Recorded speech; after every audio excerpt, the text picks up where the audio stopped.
کہ یا آپ 10 منٹ میں ان کو بحال کریں گے یا آپ نوکری سے جائیں گے، وہ کیا کرتا؟ اپنی نوکری کی کون قربانی دیتا ہے؟ کس حد تک وہ ان کے سامنے آتا؟ انہوں نے سب کو بحال کر دیا اور بحال کرنے کا نوٹیفیکیشن جاری کر دیا، اور منزہ حسن، ابراہیم خان اور مشاہد حسین سید نے جو ہے وہ شادیانے بجائے کہ ان کو بڑی فتح مل گئی ہے۔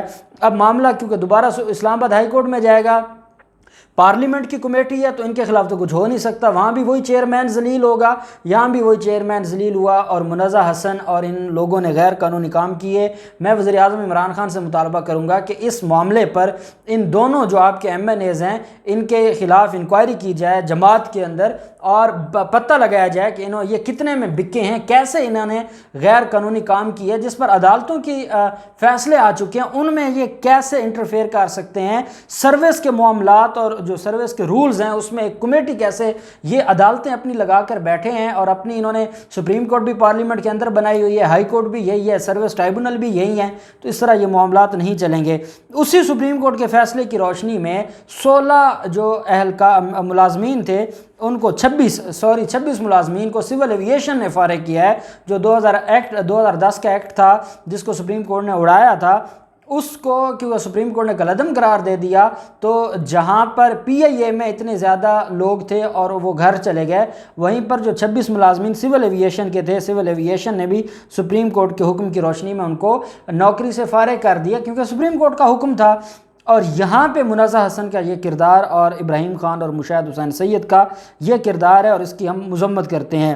دوسری طرف جو معاملہ ہے مولانا فضل الرحمان کا، آپ جانتے ہیں کہ مولانا فضل الرحمان اور شہباز شریف ہیں کراچی میں، اور مولانا فضل الرحمان بڑے دکھی ہیں۔ آج دن میں بھی مولانا فضل الرحمان سے جب میڈیا کے لوگوں نے پوچھا کہ کیا آپ دوبارہ پاکستان پیپلز پارٹی کو بلائیں گے، تو مولانا فضل الرحمان نے منہ چڑھایا، اور مولانا فضل الرحمان نے ایسا ریاکشن دیا جیسے کوئی بہت گندی بات کر دی ہے یا کوئی بہت توہین کر دی ہے۔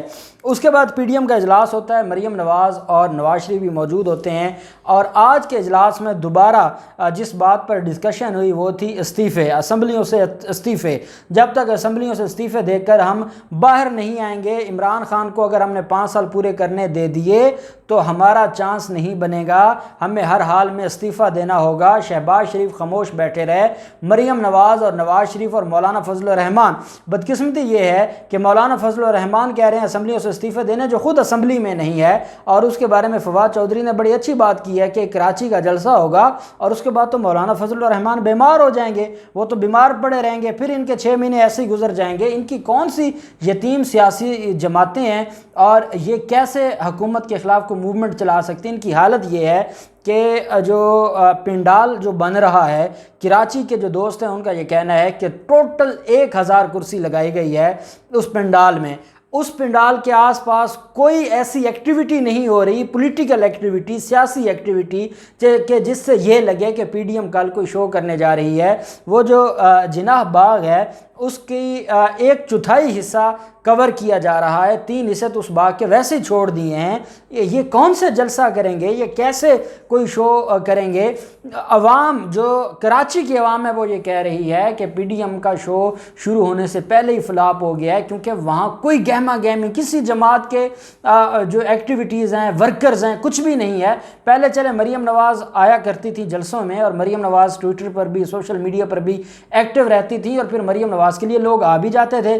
اب مولانا فضل الرحمان کے لیے یا شہباز شریف کے لیے کون آئے گا، کیوں آئے گا؟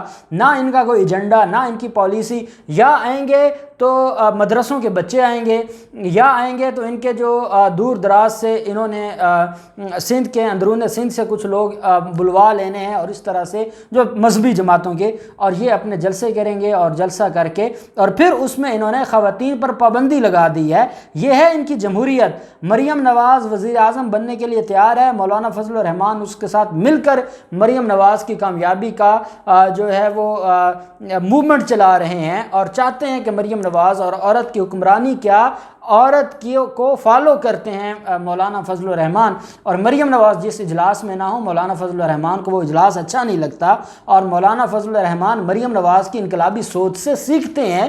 یہ جو انقلاب مولانا فضل الرحمان میں آج کل آیا ہوا ہے یہ مریم نواز کی تو سیکھا ہے۔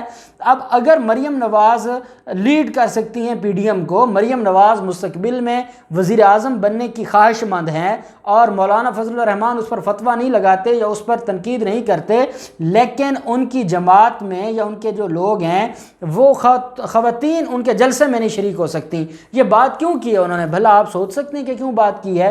اس لیے بات کی ہے کہ خواتین پاگل ہیں کہ وہ مولانا فضل الرحمان کے جلسے میں یا شہباز شریف کی تقریر سننے آئیں گی؟ کسی نے بھی نہیں آنا تھا۔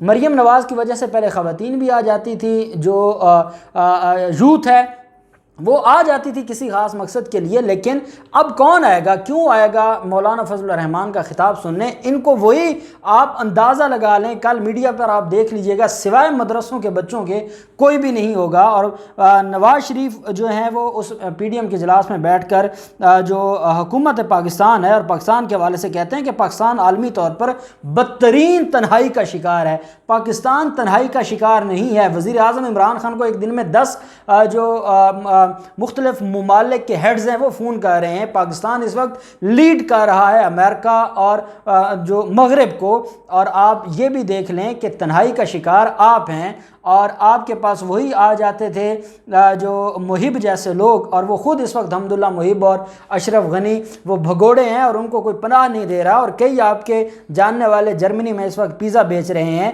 تنہائی کا شکار آپ ہیں، ریاست پاکستان تنہائی کا شکار نہیں ہے۔ اور حقیقت یہ ہے کہ پی ڈی ایم اب ان کے پلے کچھ نہیں رہا، یہ سوائے اپنی ایک چھوٹی سی جو ایکٹیویٹی ہے پولیٹیکل، اس کے علاوہ کچھ نہیں ہے۔